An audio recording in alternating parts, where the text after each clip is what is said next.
ಸ್ನೇಹಿತರೆ ನಮಸ್ಕಾರ. ಬೆಟ್ಟಳ್ಳಿ ಮಠವನ್ನ ನೀವೆಲ್ಲ ಕೇಳಿದ್ದೀರಿ.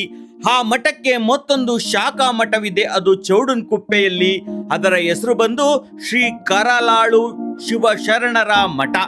ಇದಕ್ಕೆ ಕಿರಣ್ ಸ್ವಾಮೀಜಿ ಎಂಬುವರನ್ನ ಹೊಸದಾಗಿ ಪೀಠಾಧ್ಯಕ್ಷರನ್ನಾಗಿ ನೇಮಕ ಮಾಡಿದ್ದಾರೆ. ಈ ಆಧುನಿಕ ಯುಗದಲ್ಲಿ ಧಾರ್ಮಿಕದತ್ತ ಬರುವ ಯುವಕರು ಕಡಿಮೆ ಆಗ್ತಾ ಇದ್ದಾರೆ. ಆದ್ರೆ ಇಲ್ಲೊಬ್ಬ ತಾಯಿ ತನ್ನ ಮಗನನ್ನ ಮಠಕ್ಕೆ ಒಟುವಾಗಿ ನೀಡಿ ತಾನು ದೈವಿಕ ಸ್ಥಾನವನ್ನು ಹೊಂದಿದ್ದಾರೆ.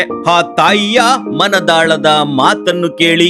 ನನ್ ಮಗ ಅನ್ನೋದಕ್ಕಿಂತ ಇಡೀ ಪ್ರಪಂಚಕ್ಕೆ ಒಬ್ಬ ಮಗನ್ ಕೊಟ್ಟಿದ್ದೀನಲ್ಲ ಅನ್ನೋದು ಖುಷಿ ಆಗುತ್ತೆ. ಅವರಿಂದ 4 ಜನಕ್ಕೆ ಒಳ್ಳೇದಾದ್ರೆ ನಂಗೆ ಖುಷಿ. ಇವತ್ತಿಂದ ಸಮಾಜದ ಮಗ ಅವರು. ಸಮಾಜ ನನ್ ಮಗ ಅಲ್ಲ, ಸಮಾಜದ ಮಗ. ಸಮಾಜದ ಮಗ ಅವರು. ನೀವು ನಮಸ್ಕಾರ ಅನ್ಬೇಕು. ಹೌದು. ಎಲ್ಲರಿಗೂ ಸಿಗಲ್ಲ ಭಾಗ್ಯ, ನನಗೆ ಸಿಕ್ಕೈತೆ. ಇದೇ ಚಿಕ್ಕ ವಯಸ್ಸಿಂದನೂ ಅದ್ರೊಳಗೆ ಇದೇ ದಾರಿಲಿ ಬಂದಿರೋದ್ರಿಂದ ಮುಂದಕ್ಕೂ ಇದೇ ತರದಲ್ಲೇ ಇನ್ನೂ ಹೆಚ್ಚಾಗಿ ಬೆಳೆಸ್ಕೊಂಡು ಹೋಗ್ತಾರೆ. ನಮ್ಮ ಅಪ್ಪಾಜಿ ನಮ್ಗೆ ಚಿಕ್ಕ ವಯಸ್ಸಲ್ಲೇ, ಅವ್ನು ಚಿಕ್ಕ ವಯಸ್ಸು ಇದ್ದಾಗೇನೆ ಹೇಳಿದ್ರು ಅವ್ನು ಇದೇ ದಾರಿನೇ ಹೋಗ್ತಾನೆ ಅಂತ. ಅವ್ರ ತಾತ ಹೆಂಗೆ ಹೇಳಿದ್ರು ಇವತ್ತು ಅದೇ ತರದಲ್ಲೇ ಹೋಗೋರೆ. ನಮ್ಮ ಅಪ್ಪನ ಆಶೀರ್ವಾದನೂ ಐತೆ, ನಮ್ಮ ಅಮ್ಮನ ಆಶೀರ್ವಾದನೂ ಐತೆ. ನಂಗೆ ಖುಷಿ ಆಗುತ್ತೆ. ಹೌದು, ಕೇಳಿದ್ರಲ್ಲ, ಈ ಭರತ ಭೂಮಿಯಲ್ಲಿ ಕಣ್ಣಿಗೆ ಕಾಣುವ ದೇವರು ಎಂದರೆ ಅದು ತಾಯಿ ಮಾತ್ರ. ಅದು ನಿತ್ಯ ಸತ್ಯ. ಇಲ್ಲಿ ಯಾರು ಕೂಡ ಆಕಾಶದಿಂದ ಅಥವಾ ಧರೆಯಿಂದ ಉದುರಿದವರಲ್ಲ. ತಂದೆ ತಾಯಿಗಳ ಮಕ್ಕಳಾಗಿ ಹುಟ್ಟಿ ಅವರು ನೀಡಿದ ಸಂಸ್ಕಾರ ಶಿಕ್ಷಣದಿಂದ ಮನುಷ್ಯರಾಗ್ತಾ ಇದ್ದಾರೆ. ಹಾಗಾಗಿ ಆ ತಾಯಿಗೆ ನಿಮ್ಮದೊಂದು ಲೈಕ್ ನೀಡಲೇಬೇಕಿದೆ. ತನ್ನ ಯೌವನದ ಆಸೆಯನ್ನು ಸುಟ್ಟು ಆಧ್ಯಾತ್ಮ ಎಂಬ ಕೆಂಡವನ್ನ ತೊಟ್ಟು ಈ ಸಮಾಜಕ್ಕೆ ಸೇವೆ ಮಾಡಲು ನಿಂತಿರುವ ಆ ಕಿರಣ್ ಸ್ವಾಮೀಜಿ ಏನ್ ಹೇಳ್ತಾ ಇದ್ದಾರೆ ಎಂಬುದನ್ನ ಕೇಳೋಣ. ಇವತ್ತೊಂದು ದಿನ ಈ ಕರಲಾಳು ಶಿವಶರಣರ ಮಠದ ನೂತನ ಪಟ್ಟಾಧಿಕಾರ ಮಹೋತ್ಸವ ನಡೀತಾ ಇದೆ. ಇವತ್ತು ನಾವು ಏನಕ್ಕಪ್ಪ ಈ ಮಠಕ್ಕೆ ಸ್ವಾಮಿಗಳಾಗಿದ್ವಿ ಅಂತಂದರೆ, ಈ ಮಠ ಬಂದು ಬೆಟ್ಟಳ್ಳಿ ಹಿರಿಯ ಗುರುಗಳಾದಂಥ ಚನ್ನವೀರ ಶಿವಾಚಾರ್ಯ ಸ್ವಾಮಿಗಳು ಸ್ಥಾಪನೆ ಮಾಡಿದಂಥ ಒಂದು ಮಠ ಆಗಿದೆ. ಆದರೆ ಆ ಚನ್ನವೀರ ಶಿವಾಚಾರ್ಯ ಸ್ವಾಮಿಗಳು ಅವರು ಲಿಂಗೈಕ್ಯ ಆದ ನಂತರ ಈ ಮಠ ಬರದಾಗಿತ್ತು. ಹಾಗೆ ಪ್ರತಿಯೊಂದು ಮಠವು, ಯಾಕಂದರೆ ಯಾವುದೇ ನಾವು ಮನೆ ಬಿಟ್ಟು ಹೊರಗಡೆ ಹೋಗ್ಬೇಕಾದ್ರೆ ನಮ್ಮ ತಾಯಂದಿರು ನಮ್ಮ ಅಜ್ಜಿಯವರೆಲ್ಲ ನಮಗೆ ಹೇಳೋರು, ಮನೆ ಮಠ ಎರಡು ಹುಷಾರು ಅಂತ ಹೇಳೋರು. ಅದೇ ಥರದಲ್ಲಿ ಇವತ್ತು ನಮ್ಮ ಗುರುಗಳು ಸ್ಥಾಪನೆ ಮಾಡಿದಂಥ ಮಠಗಳನ್ನು ನಾವು ಹುಷಾರು ಅಂತಂದರೆ ಅದನ್ನು ಬೆಳವಣಿಗೆ ಮಾಡ್ಕೊಳ್ಳೋದಂಥದ್ದು ನಮ್ಮ ಜವಾಬ್ದಾರಿ ಆಗಿರ್ತದೆ. ಅದಕ್ಕೋಸ್ಕರ ಯಾವುದೇ ಬಿಮ್ಮುಗಳಿಲ್ಲದೆ, ಯಾವುದೇ ಥರದ ಯಾವುದೇ ವ್ಯಾಮೋಹಗಳಿಲ್ಲದೆ ಇವತ್ತು ನಾವು ಈ ಮಠಕ್ಕೆ ಸ್ವಾಮಿಗಳಾಗಿ ಇದ್ದೀವಿ. ಇನ್ನು ಮುಂದಕ್ಕೆ ಈ ಮಠದಲ್ಲಿ ಬರ್ತಕ್ಕಂಥ ಎಲ್ಲ ಭಕ್ತರುಗಳು ಸುಧಾ ಸಮಾನವಾಗಿ ನಾವು ಎಲ್ಲರನ್ನು ಒಂದೇ ರೀತಿಯಾಗಿ ಕಾಣ್ತಾ ಮಠದಲ್ಲಿ ನಿತ್ಯ ದಾಸೋಹಗಳನ್ನು ಮಾಡ್ತಾ ಸೇವೆಯನ್ನು ಸಲ್ಲಿಸ್ತಾ ಹೋಗ್ತೀವಿ. ಹೌದು, ಸನ್ಯಾಸ ಎಂಬುದು ಕಾವಿಯೊಳಗಿನ ಕೆಂಡದಂತೆ, ಹುರಿಯುತ್ತಿರುವ ಜ್ಯೋತಿಯಂತೆ.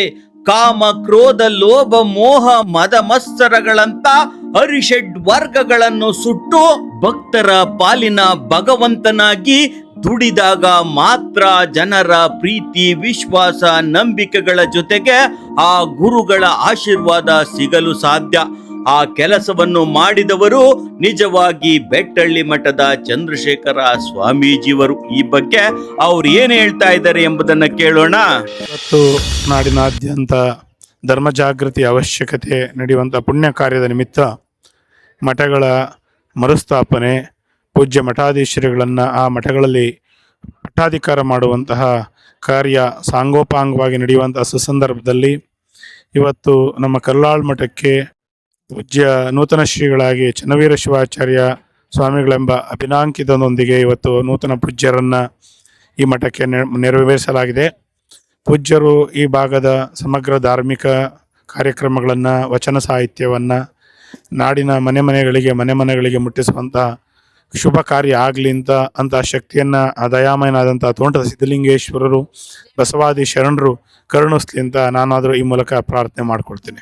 ಹೌದು, ಚಂದ್ರಶೇಖರ ಸ್ವಾಮೀಜಿಗಳು ಹೇಳುವಂತೆ ಬೆಟ್ಟಳ್ಳಿ ಮಠವು ಹಲವಾರು ವರ್ಷಗಳಿಂದ ಇಲ್ಲಿ ಜಾತಿ ಭೇದ ಧರ್ಮ ಎಲ್ಲವನ್ನೂ ಮೀರಿ ಮಾನವ ಧರ್ಮಕ್ಕೆ ದುಡಿಯುತ್ತಿರುವ ಮಹಾ ಸಂಸ್ಥಾನವಾಗಿದೆ. ಚನ್ನವೀರ ಸ್ವಾಮೀಜಿಯವರು ಹಲವಾರು ಇಂತಹ ಮಠಗಳನ್ನ ಸಂಸ್ಥಾನಗಳನ್ನ ನಿರ್ಮಾಣ ಮಾಡಿದ್ರು.